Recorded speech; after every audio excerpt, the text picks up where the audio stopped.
ஆண்டவராக இயேசு கிறிஸ்துவின் ஈடியற்ற நாமத்தில் மாரநாதா அறிவுகள் சபையின் மூலமாக என்னுடைய அன்பின் வாழ்த்துக்கள் தெரிவித்துக் கொள்கிறேன்.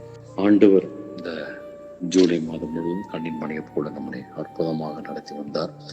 அதே போல இந்த ஆகஸ்ட் மாதம் நம்மை ஆட்சியில் நடத்தப் போகிறார். அவர் அற்புதமானவர், அதிசயமானவர். உன்னை அதிசயங்களை காண பண்ணுன்னு சொன்ன வார்த்தைப்படி கர்த்தர் நம்மளை ஒவ்வொரு நாளும் அதிசயங்களை காண செய்த தேவனுக்கு கோடான ஸ்தோத்திரத்தை ஏறெடுக்கிறோம். அதே போல நம்ம இந்த மாதத்துல கொடுக்கப்பட்ட வாக்குத்தத்தலுக்காக நம்ம கர்த்தரை ஸ்தோத்திரிக்கிறேன். விசேஷமாய் ஏசாயா 60ஆம் அதிகாரம் 21ஆம் வசனம், உன் ஜனங்கள் யாவரும் நீதிமான்களும் என்றைக்கும் பூமியை சுதந்திரிக்கும் குடிகளும் நான் நட்ட கிளைகளும் நான் மகிமைப்படும்படி என் கரங்களின் கிளைகளுமாய் இருப்பார்கள். ஆண்டவராகிய இயேசு கிறிஸ்து நம்மை நீதிமான்களா ஆக்கியிருக்கார். பூமியை சுதந்திரிக்கும் குடிகளா வைத்திருக்கிறார். அவர் நட்ட கிளைகளாய் நாம் இருக்கிறோம். அவர் மகிமைப்படும் கரங்களின் கிளைகளாய் இருக்கிறோம் என்று ஆண்டவர் நம்ம ஆகஸ்ட் மாதம் கொடுக்கப்பட்ட வாக்குத்தத்துக்காக நான் தேவனை ஸ்தோத்திரிக்கிறேன். எனவே நாம இந்த சபையில இருக்கிற ஒவ்வொருவரும் நம்ம நீதிமான்களா இருக்கிறோம். பூமியை சுதந்திரிக்கும் குடிகளா இருக்கிறோம். அவர் நட்ட கிளைகளா இருக்கும். எனவே தேவன் நம்மை தெரிந்து கொண்ட நோக்கம், அழைத்த நோக்கம் புரிந்து கொண்டு அவருக்காக நாம் வாழ நாம் திட்டமிடப்பட வேண்டும்.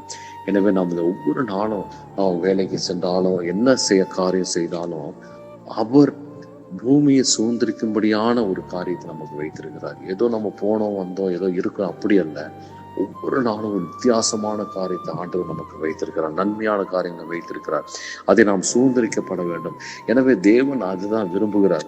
எனவே ஆண்டவர் ஒவ்வொருத்தருக்கும் ஒரு யூனிக்கா படைச்சிருக்காரு. ஒவ்வொருத்தருமே வந்து வித்தியாசமா படைத்திருக்காரு.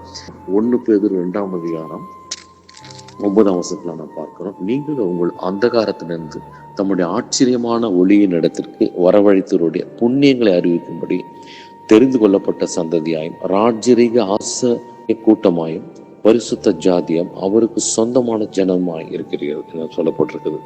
எனவே நாம் ஆண்டவருடைய பிள்ளையா இருக்கிறோம், நீதிமான்களா இருக்கோம். இவைகள்லாம் இருக்கும்போது ஆண்டவர் இப்படிப்பட்ட ஒரு மகிமையான ஸ்தானத்துல நம்ம வைத்திருக்கிறார்.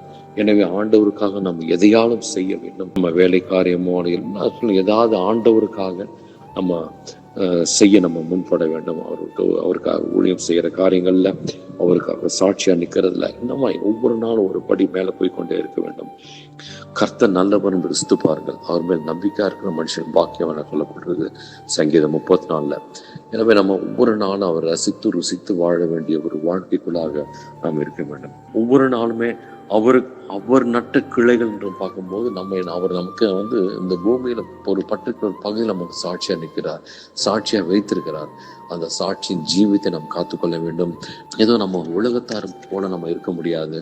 ஒருவேளை அவங்க கூட நம்ம இருந்தாலும் நாம மற்ற காரியங்கள்ல நம்முடைய வாழ்க்கையினுடைய எல்லா பகுதியிலும் மட்டும் ஒரு வித்தியாசமான ஒரு காரியமாக ஒரு பிரித்தெடுக்கப்பட்ட ஒரு வாழ்க்கைக்குள்ளாக இருக்க வேண்டும் என நாம் பார்க்கணும்.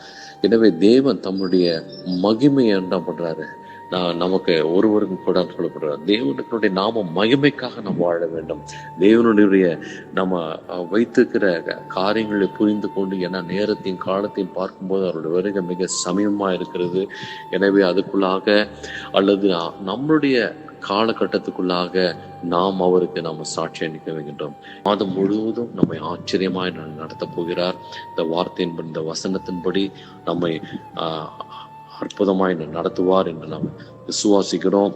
எனவே தேவனுடைய சமூகத்துல முற்றுமாக தாழ்த்தி கர்த்தர் தாமே இந்த வசனங்களை ஆஸ்வதிப்பாராக. ஆமென், ஆமென். கர்த்தாவே உம்மை நன்றியோடு ஸ்தோத்திரிக்கிறோம், உம்மை துதிக்கிறேன் கர்த்தாவே. நீர் கொடுத்த இந்த அற்புதமான வாக்குத்தத்துக்காக உமக்கு ஸ்தோத்திரிக்கிறேன் கர்த்தாவே, நன்றி செலுத்துகிறோம்.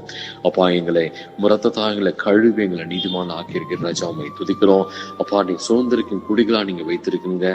ஒவ்வொரு நாளும் அப்படிப்பட்ட ஒரு சுதந்திரிக்கத்துக்குதான் நீங்க கிருபை பாராட்டுங்க ராஜா, உம்மை துதிக்க. நான் நட்ட கிளைகளாய் நான் மகிமைப்படும் என் கரங்களின் கிரிகளுமாய் இருப்பார்கள் சொன்ன வார்த்தை அப்பா எனக்குள்ளாக என் குடும்பத்துக்குள்ளாக அப்பா பரிபூர்ணப்படும்படியா நான் ஜெபிக்கிறேன் கர்த்தாவே. தேவ சமூகம் சொல்லும்படியா ஜெபிக்கிறேன். சகல துதி கன மகிமை எல்லாம் மக்கள் செலுத்துகிறோம். இயேசுவின் நாமத்துல ஜெபிக்கிறேன் பிதாவே.